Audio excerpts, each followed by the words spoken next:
coal, which supplies most of our energy, is imported mostly from Indonesia. And then 20% of our gas comes from Manampaya, which is running out in a few years. So we have a serious energy security issue. We're dependent on another country for energy. And in fact, a near miss happened in January of this year. Indonesia said, because of the increasing price of coal, we don't want to export anymore. We want to use them ourselves.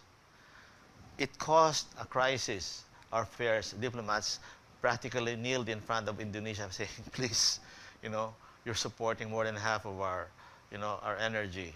So this is an illustration of how energy independence is important. And the current president, I think, understands that. Why do we consider nuclear? One thing about uranium, it's its high energy density. You don't need much of it.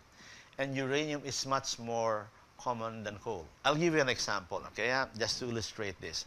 Let's say we rehabilitate the BNPP, and in my opinion, and it's only my opinion, if we're going to start nuclear, the fastest way is to rehabilitate the Bataan Nuclear Power Plant, okay? Because the plant is already 100% done. The safety has been studied by the IAEA back in the 80s. So, if we operated the BNPP, the fuel will fit inside a jeepney, will last for 18 months, and will cost $20 million. If the BNPP were a coal plant, same output, 620 megawatts, the coal that you will need for 18 months will be 50 Panamax ships. A Panamax ship is 50 to 80,000 tons with huge emissions, and then at the cost of 600 to 800 million US dollars.